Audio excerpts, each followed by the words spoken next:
माऊलीचा जयघोष, पंढरीनाथाचा जयघोष. एकदा सर्वांनी दोन्ही आपले हात वर करावेत आणि माऊलीचा जयघोष करूयात. हा, जय जय राम कृष्ण हरी, जय जय राम कृष्ण हरी, जय जय राम कृष्ण हरी, जय जय राम कृष्ण हरी, जय जय राम कृष्ण हरी, जय जय राम कृष्ण हरी, जय जय राम कृष्ण हरी. पंढरीनाथ महाराज की धन्यवाद, मनपूर्वक आभार. जय जय रामकृष्ण हरी. जगद्गुरु तुकोबारायांनी दिलेला हा बीजमंत्र आहे. मंत्राचे अनेक प्रकार आहेत. काही बीजमंत्र आहेत, काही जपमंत्र आहेत आणि काही मूलमंत्र आहेत. हा मात्र बीजमंत्र आहे. आणि हा बीज मंत्र घेऊन वारीला निघायचं. खरं तर वारीला जाण्यासाठी कुणी आमंत्रण दिलेलं नसतं, कुणी निमंत्रण दिलेलं नसतं आणि कुणी फार आग्रह केलेला नसतो. पण तरी लाखोच्या संख्येनं लोक निघतात आणि विठोबा रखुमाई म्हणत म्हणत पंढरपूरला पोचतात. पंढरपूरला पोचायचं आणि या वारीतच जायचं. मला वाटतं वारीत कोण जातो माहिती आहे का? विनंती केली की सर्वसामान्य लोकांसाठी प्रातिनिधिक स्वरूपात आणि सहज समजेल असा आपण हरिपाठ लिहावा. या हरिपाठातला पहिला अभंग यानंतर आपल्याला ऐकायचे. देवाची द्वारे उभा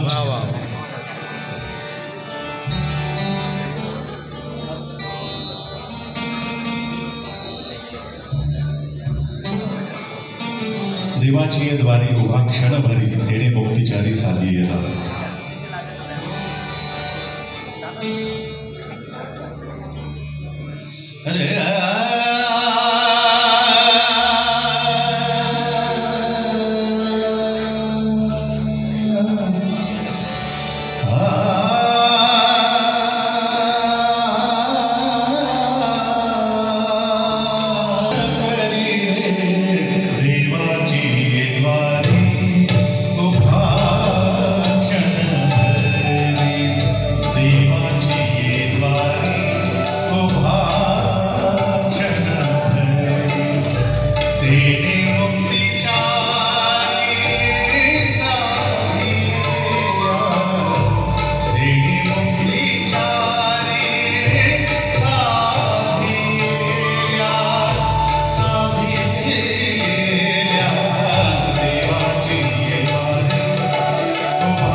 परिसरातली आपण सारी मंडळी आहोत आणि म्हणून तुमच्या आमच्यासाठी वारी ही वारी वेगळं पण जपणारी वारी आहे.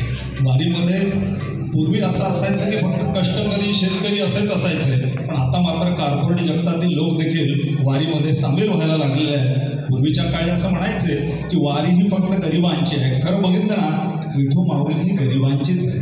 श्रीमंताचा बालाजी तिरुपतीला बसला आहे आणि जेवण घेण्यासाठी आपल्याला आणखी देव पाहिजे असेल तर जगन्नाथपूरला जायला लागेल, वस्त्र घेणारा देव पाहिजे असेल तर द्वारकेला जायला लागेल आणि आंघोळ पुन्हा पुन्हा करून देवाला पवित्र होऊन बघण्यासाठी जायचं असेल तर रामेश्वरमला जावं लागेल. पण या सगळ्यात सोपं म्हणजे माझी विठू माऊली, पंढरीची विठू माऊली. पण तिचं ते रूप कसं असेल, प्रत्येकजण जसा बघेल तसा, जसा एखादा गणिताचा शिक्षक एखादं गणिताचं उत्तर एक्स येईल हे गणित जरूर सुरुवातीलाच लिहून टाकतो की समजा ती संख्या एक्स असेल आणि ते उत्तर शोधण्याचा प्रयत्न करतो, तसंच जगद्गुरु तुकोबारायांना विठू माऊलीचं एक रूप दिसलं, सुंदर ते ध्यान त्यांना दिसलेलं रूप. यानंतर आपल्याला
माणसं असतात. वेड लावतात, वेडं करतात, घास भरवतात, घास हिरवतात, तीही माणसं असतात. पाठीशी असतात, पाठ फिरवतात, पाठ दाखवतात, वाट दाखवतात, वाट लावतात, तीही माणसं असतात. शब्द पाळतात, शब्द फिरवतात, गळ्यात पडतात, गळा कापतात, तीही माणसं असतात. ही सगळी जीवनाच्या वाटेवरची माणसं असतात. पण वेगळा परिचय देण्याची खरं तर गरज नाही. संबंध महाराष्ट्राला परिचित असणारे व्यक्तिमत्व ज्यांनी हिंदी, मराठी आणि अगदी दिग्गज, विशेष करून ज्येष्ठ संगीतकार नौशाद आणि लताताई मंगेशकर यांच्याकडनं कौतुकाचे शब्द ऐकले आणि स्वतःच्या पाठीवर त्यांनी थोपट घेतले. अशा अमृताताई या ठिकाणी आज आपल्याला वगैरे आपल्याला सांगा.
असे म्हणून जातात. हिदोजे विठ्ठला म्हणत म्हणत गुजरातीतून येणारे वारकरी हे सगळं बघितलं की मग ते कानडा आणि त्या कानडा राजाचं रूप आपल्या सगळ्यांना अनुभवायला येतं.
राधा पंढरीचा कानडा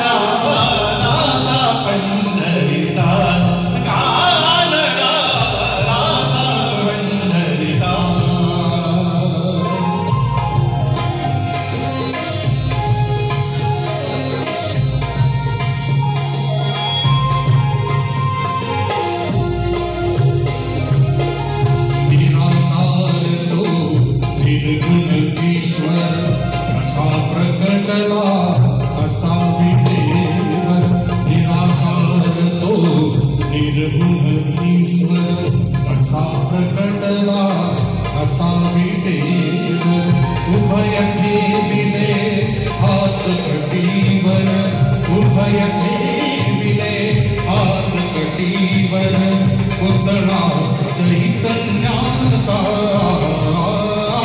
कानडा राजा पंढरीचा कानडा राजा पंढरीचा कानडा राजा पंढरीचा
संकल्पनेसारखं विठू माऊलीच्या दारी गेल्यासारखं निश्चित वाटायला लागतं.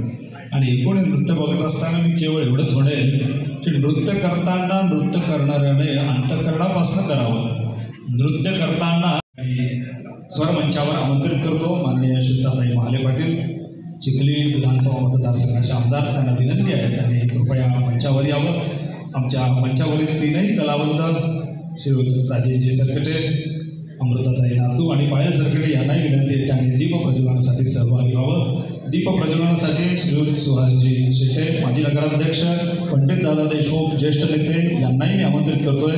सागर पुरोहित, भाजप शहराध्यक्ष, रफिक सेठ, माजी नगरसेवक या सर्व मान्यवरांना विनंती आहे त्यांनी मंचावर येऊन या दीप प्रज्वलनाच्या कार्यक्रमात सहभागी व्हावं. संजयजी गाडेकर, जिल्हा उपाध्यक्ष, भारतीय जनता पक्ष, सुरेंद्रजी पांडे, संजयजी अमृतवार, सांस्कृतिक संचालनातील संचालक यांनाही विनंती आहे त्यांनी मंचावर यावं. ठाणेदार संग्रामजी पाटील, मुख्याधिकारी प्रशांतजी बेडगर, गटविकास अधिकारी समाधानराव वाघ आणि गजाननजी पोपळे, कर्नल सुहास झितकर, तहसीलदार श्री संतोषजी काकडे, अशोक सेठ अग्रवाल, अंकुशराव पाटील, शरदजी भाला आणि विजय वाडेकर या सर्व मान्यवरांनी या चिखली नगरीमध्ये संपन्न होत असलेल्या विठू माऊलीच्या दारी या महाराष्ट्र शासनाच्या सांस्कृतिक कार्य संचालनालयाच्या वतीनं होत असलेल्या कार्यक्रमामध्ये सर्वांचं मनपूर्वक स्वागत आहे. आणि दीप प्रज्वलनामध्ये आपण सर्वांनी सहभागी व्हावं, जोरदार टाळ्या वाजवून या क्षणाचं साक्षीदार व्हावं अशी सगळ्यांना विनंती आहे.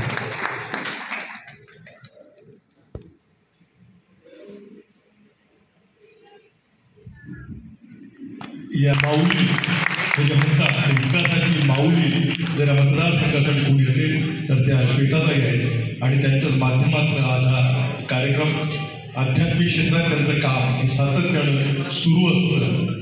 विविध सामाजिक सभागृहासोबत विविध मंदिरांना त्यांनी सभागृह दिले आहेत. आजच त्यांच्या हस्ते शिरसूर येथे विठू माऊलीच्या सभागृहाचं उद्घाटन झालेलं आहे. प्रत्यक्ष कर्तृत्वातून त्यांची ही विकासाची वारी सातत्यानं सुरू असते.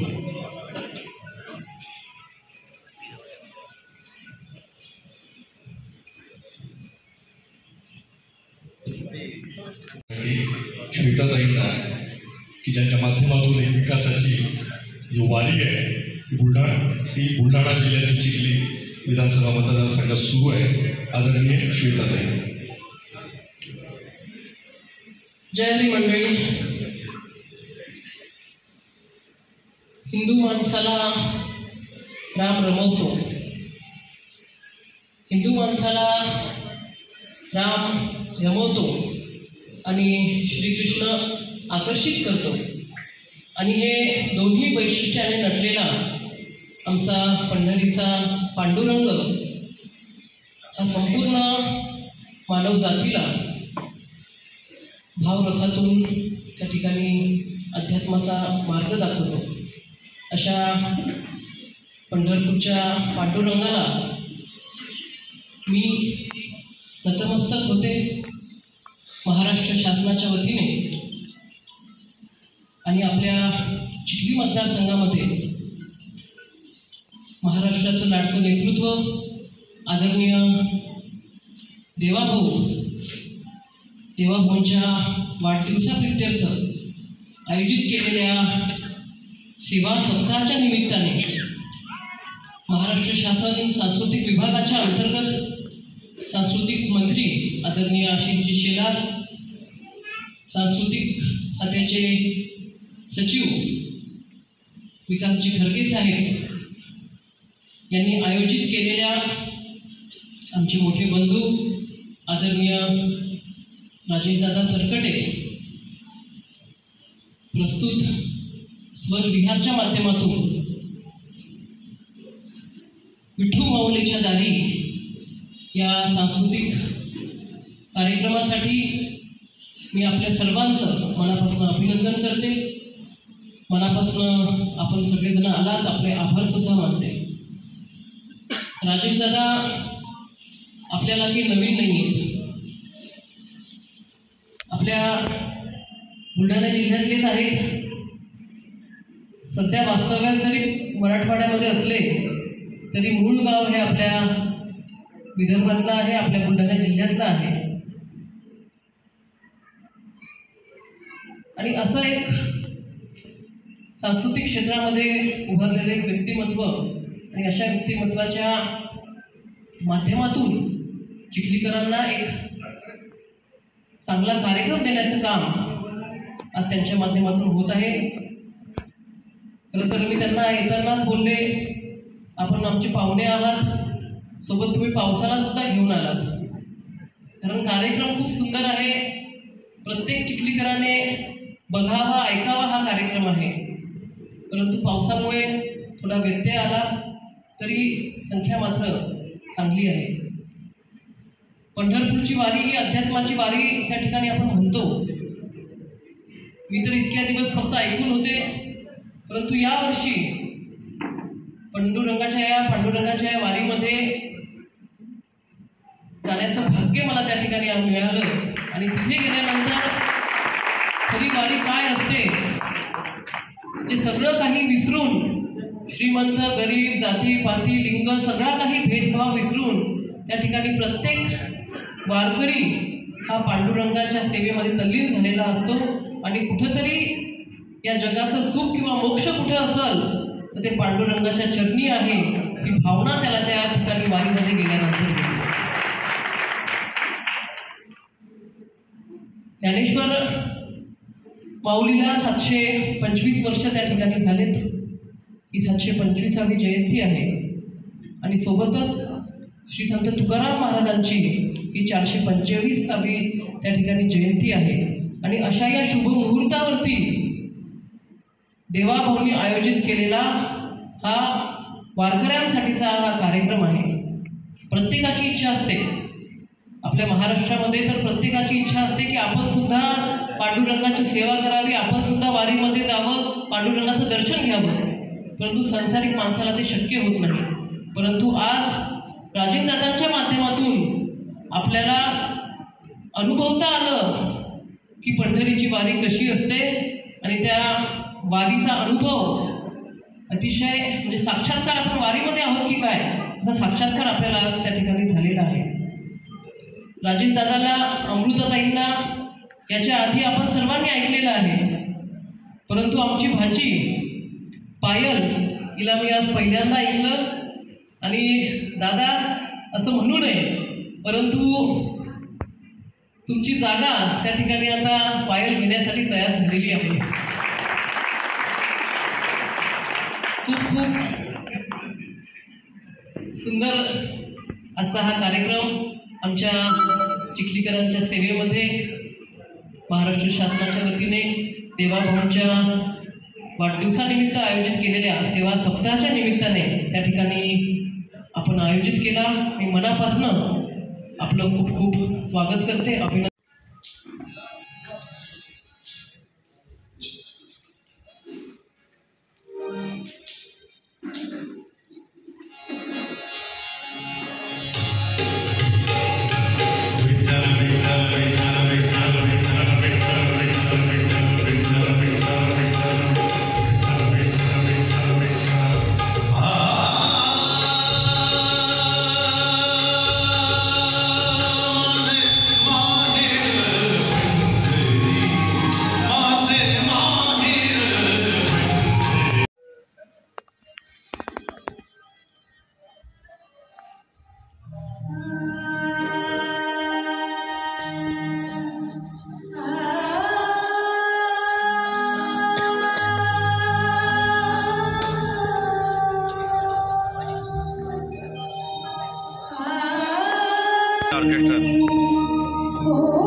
मला सांगताना एवढंच वाटतं की सुरों का साज दिया गीतों का एहसास दिया, सुरों का साज दिया गीतों का एहसास दिया, आपकी आवाज़ में हमने जिंदगी को महसूस किया, आपकी आवाज़ में हमने जिंदगी को महसूस किया। हे एकदम महसूस व्हायला लागलं ना की सगळं सोपं जातं। मुळात होतं काय, आपल्याला आपल्या सनातन धर्मातल्या बऱ्याच गोष्टी माहिती, झाड उगवायचं असेल तर ते फळ उष्ट करावं लागतं आणि फळ उष्ट केल्यानंतर त्या बिया जमिनीमध्ये रुजवाव्या लागतात आणि मग वनस्पती किंवा झाड उगवतं। पण नारळ आणि सुपारी ही एकमेव असे फळ आहेत की ज्यांना उष्ट न करता सरळ नारळ लावलं की त्याचं झाड येतं। माझा सनातन धर्मामध्ये एवढा विचार केलेला आहे, म्हणून नारळाला आणि सुपारीला या आपल्या पूजेमध्ये मान्यता आहे। ह्या सगळ्या गोष्टी जसजशा आपल्याला कळायला लागतात तसं तसं आपल्याला कळायला लागतं की माझा धर्म हा विज्ञानाधिष्ठित आहे, माझा धर्म हा प्रतिकात्मक आहे, माझा धर्म हा या सगळ्या गोष्टींवर अवलंबून आहे। आणि या गोष्टींचा उलगडा जेव्हा आपल्याला होत जातो तेव्हा मग वाळवंटामध्ये देखील आपल्याला हे सगळं काय चालू आहे हे सहज कळायला लागतं। एवढ्या दूरून ही सगळी का जर लोक तिथं जात असतील याचाही उलगडा होतो। तर आपल्या सर्वांसाठी यानंतर पायल सकटीच्या आवाजामधून खेळ मांडी याला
गेल्या 3 वर्षामध्ये आपल्या परिसरामध्ये चिखली आणि तालुक्याच्या परिसरामध्ये ताईंनी प्रचंड निधी मंदिरासाठी एवढा बखळ निधी त्यांनी दिलेला आहे।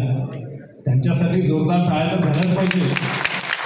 पण घरी देवघर असून पुन्हा मंदिरात का जायचं असाही प्रश्न आपल्याला पडणं स्वाभाविक आहे। मंदिरात का जायचं तर प्रत्येकाच्या घरामधली देवमूर्ती प्राणप्रतिष्ठा केलेली असेलच याची खात्री नसते।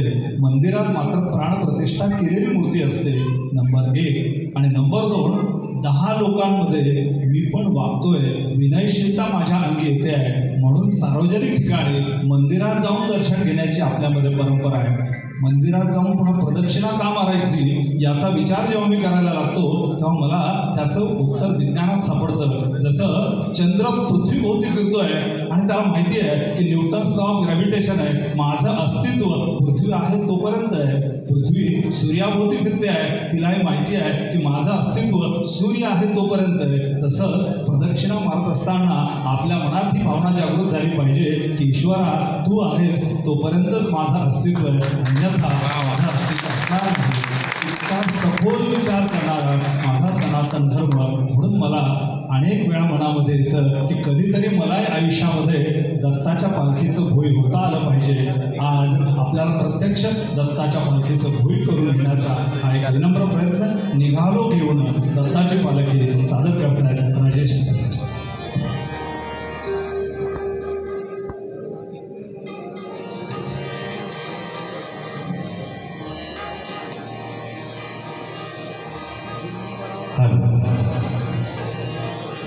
दिगंबरा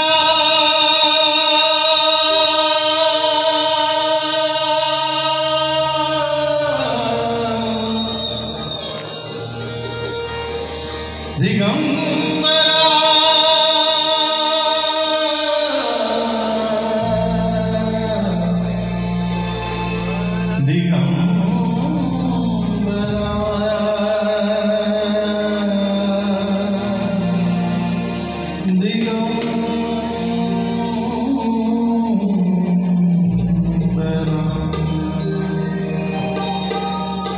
दिगंबरा दिगंबरा श्रीपाद वल्लभ दिगंबरा दिगंबरा दिगंबरा श्रीपाद वल्लभ दिगंबरा दिगंबरा श्रीपाद वल्लभ दिगंबरा.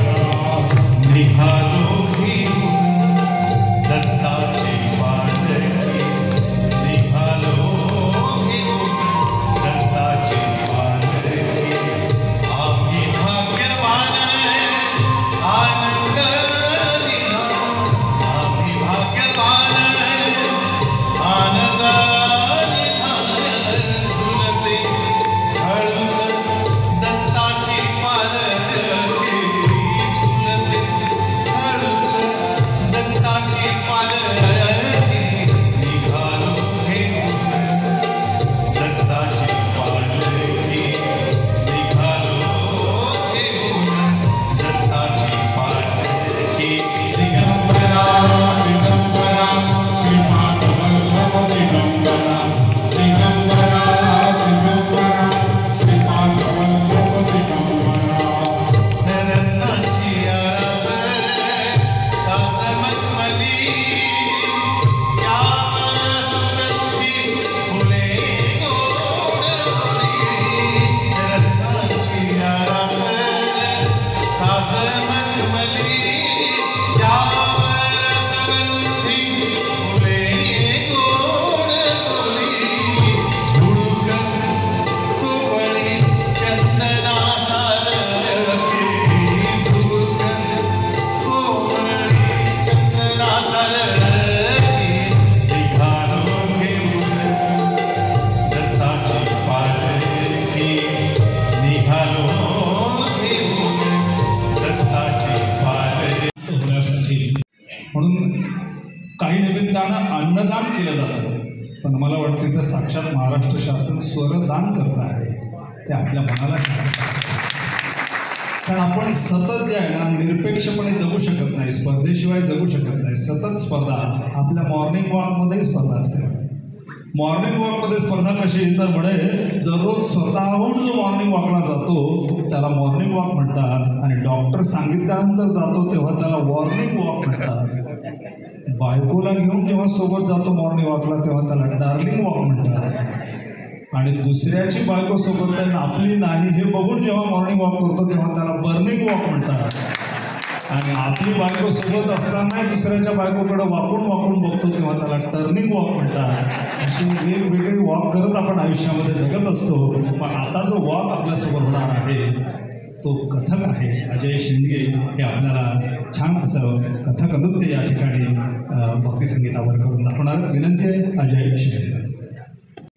सन्माननीय आमदार श्वेताताई आपल्याला सांगेल की अजय शेंडगे आणि त्यांचा संच एक शास्त्रीय नृत्यातला कथक नृत्य हा एक महत्त्वाचा पदन्यास असा प्रकार, पण त्यावर विठू माऊली सुंदर रेखाटणार आहेत अजय शेंडगे आणि त्यांचा संच या ठिकाणी. त्यांच्यासाठी चिखलीकरांच्या जोरदार टाळ्या व्हाव्यात या ठिकाणी. अजय शेंडगे.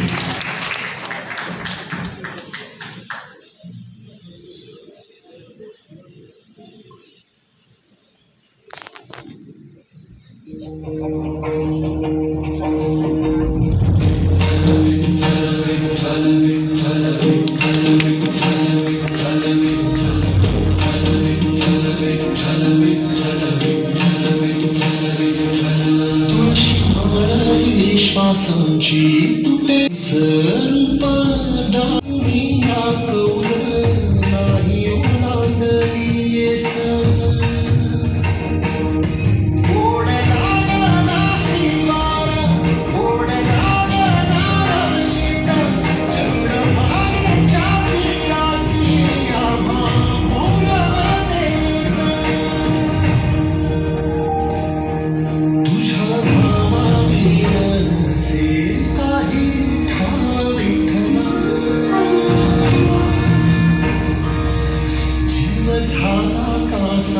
स्वरूप दावा विठ्ठला पांडुरंगा विठ्ठला माया बापा विठ्ठला पांडुरंगा विठ्ठला माया बापा विठ्ठला पांडुरंगा विठ्ठला माया बापा विठ्ठला.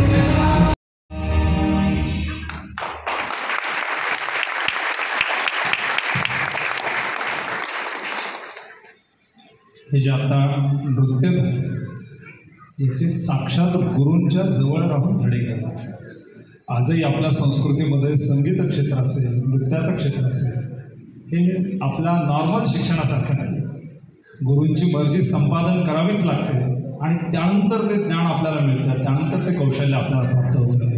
आपल्या शाळेचं वगैरे जरा बरं असतं, जमलं तर जमलं, नाही तर काय. शाळेतल्या बऱ्याच गोष्टी, एक फक्त आपल्याला किस्सा सांगतो की एक ग्रामीण भागातली शाळा होती आणि त्या शाळेमध्ये एक अधिकारी सरळ वर्गात गेले आणि मुलांना म्हणले तुम्हाला 4 प्रश्न विचारतात आणि 4 प्रश्नाची उत्तर करेक्ट आली तर तुमची शाळा जिल्ह्यातली आदर्श शाळा. शिक्षकाच्या पोटात जरा मुरड आली की हे पोट्टे कधी शाळेत येत नाही, कायम बसस्टँडवर फिरणारे, नेमक्या समोर बसलेले आणि हा माणूस 4 प्रश्नावर आपल्याला आदर्श ठरवतोय. कसं तसं मनाला समजून घातली आणि अधिकाऱ्यांना म्हणजे विचारा सर प्रश्न.